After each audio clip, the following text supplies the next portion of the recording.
হ্যাঁ ভাবতে হবে। আর কোথায় হোক পদ্ধতি হোক, যদি জবাই করার পরে আবার যদি দুখানে গলার মধ্যে শুনি ছাড়ায়, তারপর বিসমিল্লাহির রহমানির রহিম অন্তত বিসমিল্লাহ বলতে হবে। কি বলতে হবে? বিসমিল্লাহ বলিয়া বুঝাইতে হবে। মনে থাকবে ইনশাআল্লাহ যে চারটা রাত কাট করবে, কয়টা করতে হবে? গুরু মোটা করা চারটা রাত কাটতে হবে। এটা না কাটলে তিনটা রাত কাটতে হবে। চারটা রাত অবশ্যই কাটা যায়, তার মধ্যে বলতেছেন তো তিনটা রাত কাটা যায় হবে, তো চারটা রাত কাটতে হবে। এটা সবাই মনে রাখবেন। সত্য কোরবানি করতে গেলে সাতটা রাত ভালো করে মনে রাখতে হবে, কাটতে হবে।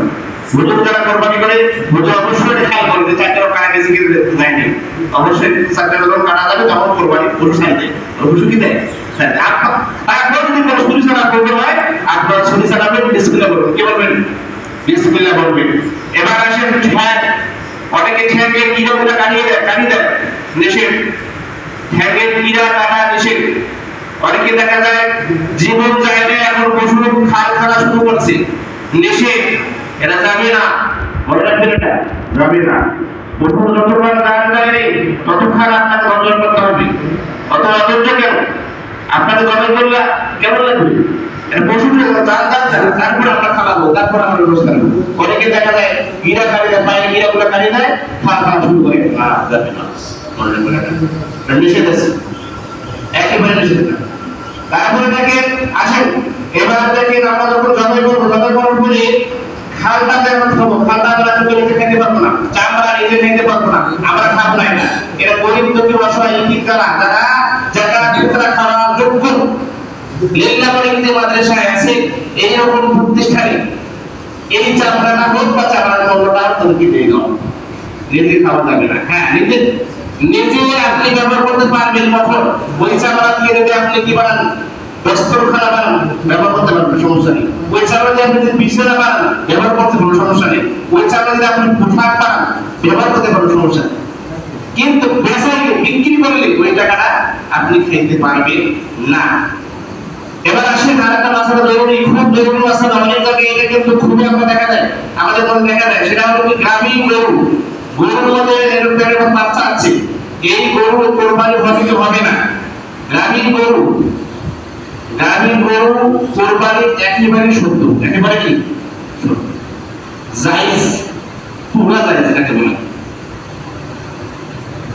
গ্রামীণ গরু কোরবানি করার পরে যদি বাচ্চাটা জীবিত থাকে, কি থাকে, জীবিত থাকে, তাকে কোরবানি করতে হবে। তাহলে করতে হবে, কোরবানি করতে হবে। মনে রাখবেন, গ্রামীণ গরু বাচ্চাটা জীবিত আছে, মানে দেখা যাচ্ছে গরু জন্ম করার পরে খায় গেলা, দেখলে বাচ্চাটা কি আছে, জীবিত আছে, তাকে কোরবানি করতে হবে। যদি খাবার আপনার রুচি থাকে তাহলে তার বস্তু খাবে, নয়তো ওটাকে পুঁতে রাখবেন, কি রাখবেন, পুঁতে রাখবেন। কিন্তু মাসালা হলো গ্রামীণ গরুর কোরবানি জায়েজ।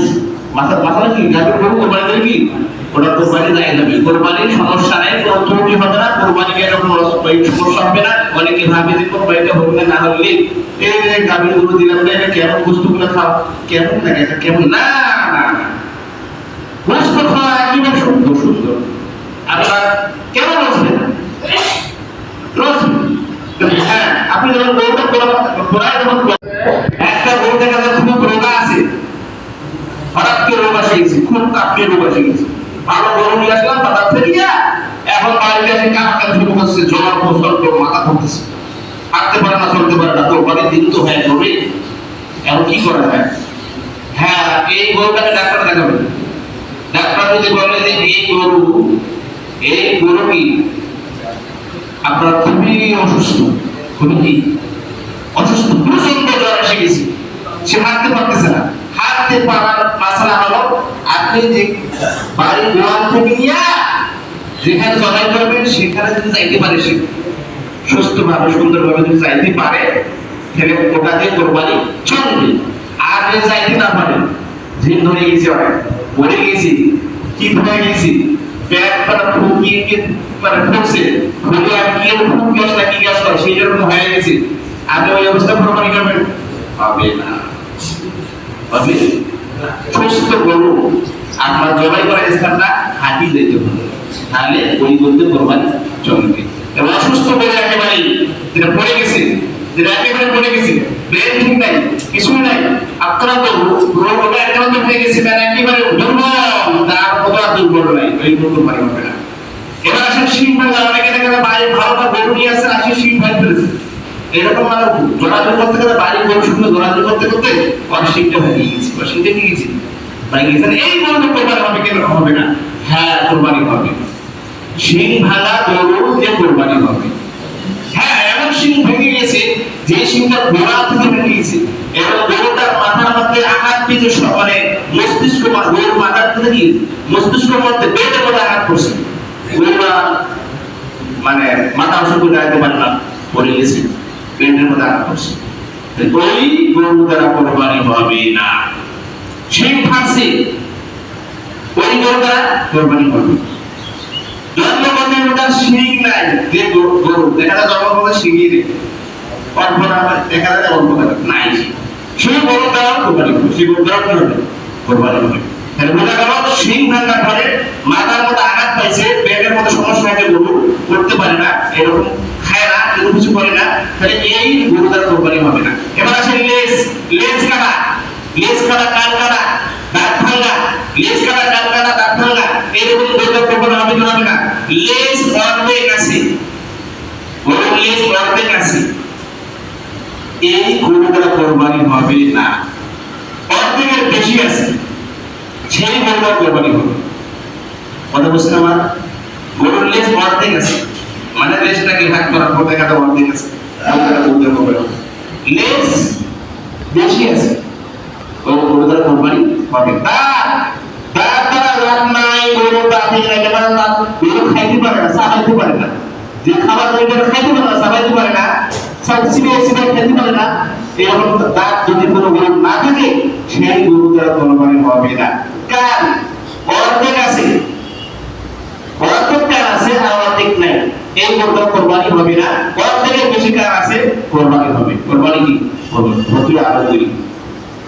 এইভাবে এগুলো কোরবানি মাসালাগুলো আপনাদের বললাম, আমি সংক্ষেপে বললাম, সময় খুব কম বললাম। আপনাদের কোনো দুষ্টকে যদি কোনো অনুভব থাকে, আপনারা এখনো ভিডিও নিতে পারেন, চিন্তা করতে পারেন, কিন্তু 3 দিন সময় আছে কোরবানি।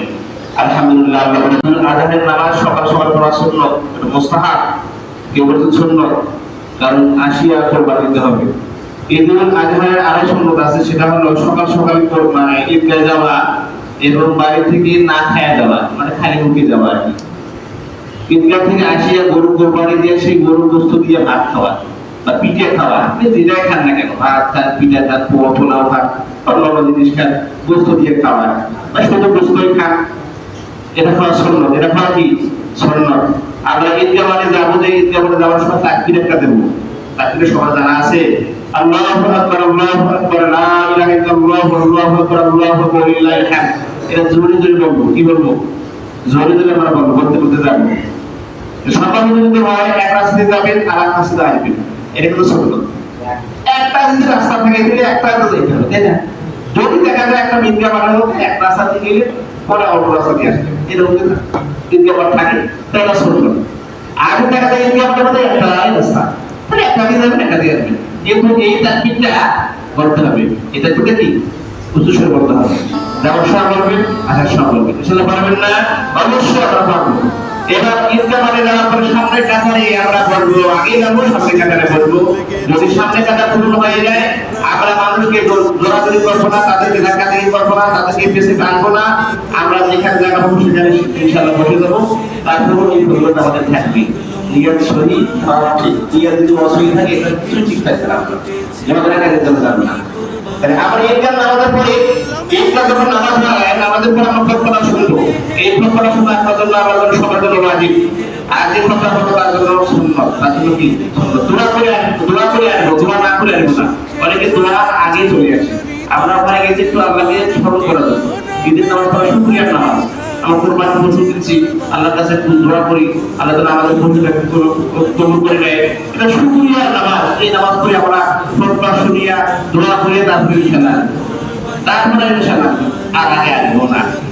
আর একটা কথা, সেটা হলো আমরা ঈদের নামাজ পড়ার পরে যেটা ওয়াজিব, আজকে থেকে চালু হচ্ছে, আজকে ফজর থেকে নিয়ে এই যে মঙ্গলবার আসরের নামাজ পর্যন্ত আজকে শুক্রবার ফজর থেকে কাল পর্যন্ত আল্লাহু আকবার আল্লাহু আকবার লা ইলাহা ইল্লাল্লাহ আল্লাহু আকবার আল্লাহু লিল্লাহিল হামদ এটা 13 তারিখ পর্যন্ত পড়তে হবে 13 তারিখের আসর পর্যন্ত আর কোরবানির শেষ সময় আমাদের শেষ সময় হলো 12 তারিখ কোরবানিতে আপনি 3 দিন করতে পারবেন এটা 12 তারিখ পর্যন্ত করতে পারবেন আর এই তারিখে দিতে হবে আপনার 13 তারিখ কত তারিখ 13 তারিখ পর্যন্ত দিতে হবে প্রত্যেক নামাজের পরে পরে এই জন্য নামাজের পরে আসতে হবে এর উপর যে নামাজের পরে পরে একবার দিব মা বোনেরা বাড়িতে একবার ধীরে ধীরে পড়বে আমরা জোরে জোরে পড়ব আর সব সময় এটা দিতে বলা এটা হচ্ছে প্রধান